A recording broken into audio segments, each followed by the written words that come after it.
สวัสดีครับในคลิปนี้นะครับจะทดสอบความเร็วตัวรับสัญญาณ Wi-Fi แบบ USB ซึ่งเป็นแบบ Dual Band นะครับก็คือรองรับ 2.4G ที่150 เมกะบิตต่อวินาทีนะครับแล้วก็ 5G ที่ความเร็ว 433 เมกะบิตต่อวินาทีนะครับโดยจะเป็นการทดสอบความเร็วถึง 2 ตัวด้วยกันนะครับเป็นตัวรับสัญญาณที่ผมซื้อมาจาก eBay นะครับตัวแรกก็จะเป็นแบบไม่มีเสานะครับก็จะเป็นดองเกิลแบบนี้ที่ระบุว่ารับได้433สำหรับ 5G แล้วก็150 เมกะบิตต่อวินาทีสำหรับ 2.4G นะครับแล้วก็อีกตัวหนึ่งก็จะเป็นตัวนี้นะครับแบบมีเสาก็เป็น Dual Band เหมือนกันคือรองรับ 2.4G ที่150 เมกะบิตแล้วก็ 5G ที่433 เมกะบิตต่อวินาทีนะครับโดยที่ในการทดสอบเนี่ยจะมีเราเตอร์อยู่1ตัวซึ่งเป็นเราเตอร์ Wi-Fi ของ 3BB นะครับซึ่งเป็นแบบไฟเบอร์แล้วก็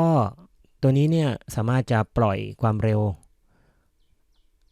ในระดับ 2.4G แล้วก็ 5G นะครับแล้วก็อีกตัวหนึ่ง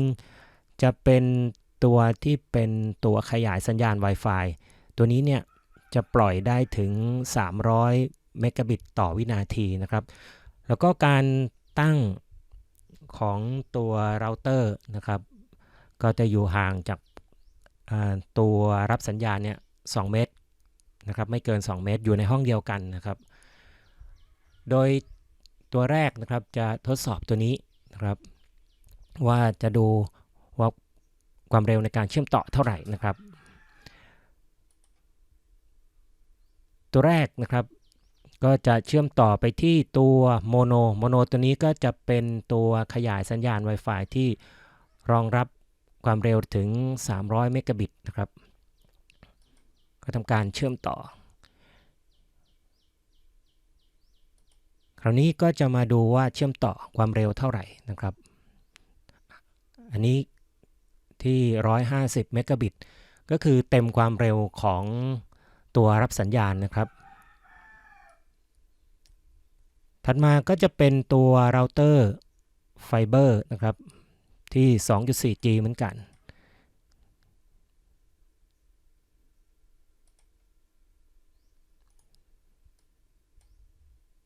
ตัวนี้นะครับตัวรับสัญญาณเนี่ยได้ถึง150 เมกะบิตแต่ว่าในการเชื่อมต่อกับเราเตอร์ตัวนี้ได้แค่72.2 เมกะบิตนะครับถัดมาก็มาดูการเชื่อมต่อที่ 5G กันบ้างนะครับว่าความเร็วเท่าไหร่นะครับ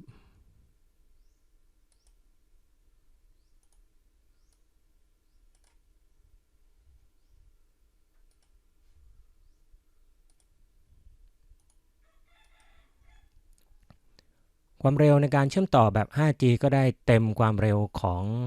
USB นะครับตัวรับสัญญาณ Wi-Fi คือ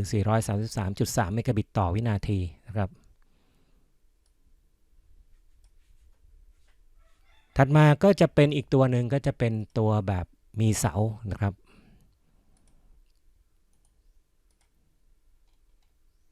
ก็จะเชื่อมต่อที่ตัวขยายสัญญาณ Wi-Fi นะครับที่รองรับถึง300 เมกะบิตต่อวินาที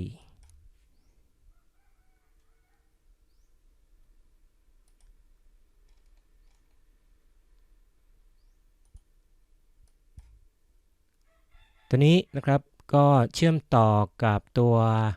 ขยายสัญญาณ Wi-Fi นะครับได้ถึง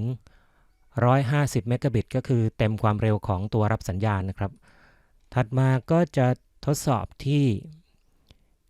ตัวเราเตอร์ Wi-Fi ของ 3BB ซึ่งก็เป็น 2.4G นะครับตัวนี้ก็จะได้ความเร็วที่ 72.2 เมกะบิตต่อวินาทีนะครับในการเชื่อมต่อแบบ 2.4G ถัดมาก็จะทดสอบที่ 5G บ้างนะครับสำหรับตัวเราเตอร์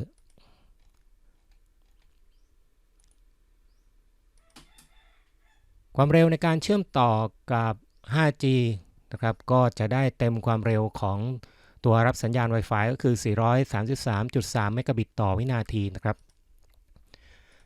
จากการทดสอบนะครับก็จะทำให้เราทราบว่าในการเชื่อมต่อนะครับตัวรับสัญญาณ Wi-Fi ทั้ง2ตัวนะครับก็สามารถที่จะรับสัญญาณในส่วนของ 2.4G แล้วก็ 5G เนี่ยเต็มความเร็วที่ระบุเอาไว้นะครับแต่ว่าจะมีปัญหาในกรณีที่การตั้งค่าของตัวรับของตัวส่งสัญญาณหรือว่าของตัวเราเตอร์เนี่ยบางทีก็อาจจะมีปัญหาจะทำให้ได้ความเร็วไม่เต็มนะครับอย่างในตัวอย่างนี้การเชื่อมต่อที่เป็นตัวขยายสัญญาณ Wi-Fi ก็คือชื่อโมโนเนี่ยสามารถจะรับได้เต็มความเร็วก็คือ150เมกะบิตแต่ว่าในส่วนของ 2.4G ที่เป็นตัวเราเตอร์ที่เป็นตัวส่งสัญญาณของไฟเบอร์เนี่ยตรงนี้เนี่ยจะได้แค่ 72.2 เมกะบิตต่อวินาทีเท่านั้นนะครับจากที่เคยทดสอบนะครับได้แค่นี้ก็จริงแต่ว่าจะต้องไปตั้งค่าในส่วนของเราเตอร์เนี่ยเมื่อตั้งค่าแล้วนะครับก็จะทำให้สามารถจะส่งสัญญาณได้ถึง150เมกะบิตนะครับนี่ก็จะเป็นการทดสอบนะครับเพื่อให้เห็นว่าบางทีในการเชื่อมต่อเนี่ยมันก็ไม่ได้เป็นที่ตัวรับสัญญาณนะครับที่ไม่เต็มความเร็วแต่ว่าบางทีก็จะอยู่ที่การตั้งค่าในส่วนของเราเตอร์เหมือนกันที่จะทำให้การรับส่งสัญญาณเนี่ยอาจจะไม่เต็มความเร็วที่ได้ระบุไว้นะครับ